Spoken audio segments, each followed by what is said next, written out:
آپ دیکھ رہے ہیں MR نیوز، میں ہوں راشدہ حفیظ۔ سب سے پہلے نیوز ہیڈ لائن۔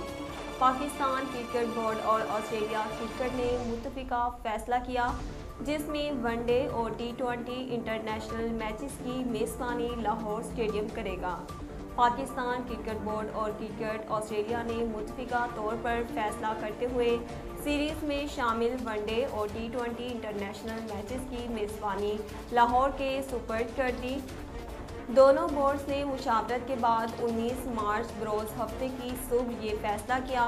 فیصلے کے مطابق 29، 31 مارچ اور 2 اپریل کو پاکستان اور آسٹریلیا کے مابین schedule 3 one day international matches Gaddafi stadium Lahore میں کھیلے جائیں گے۔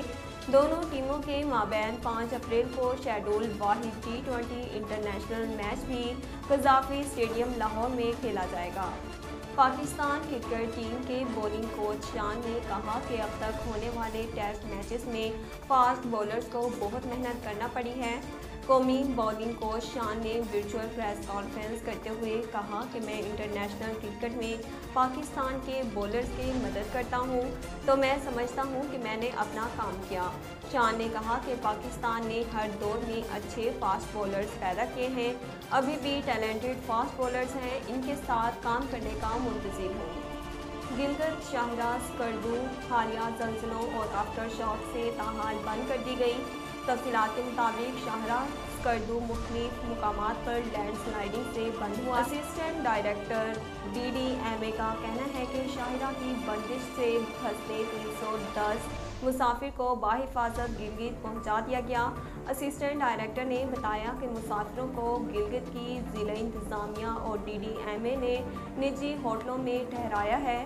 ذرائع کے مطابق شاہراہ سکردو کب تک بحال ہوگی، متعلقہ اداروں کی جانب سے واضح بیان سامنے نہیں آیا۔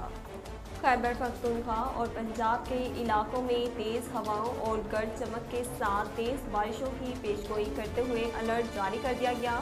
پاکستان کے محکمہ موسمیات نے بالائی خیبر پختونخوا، اسلام آباد، پوٹھوہار ریجن، گلگت بلتستان اور کشمیر میں بارش، آندھی، گرج چمک کے ساتھ ژالہ باری کی پیشگوئی کی ہے۔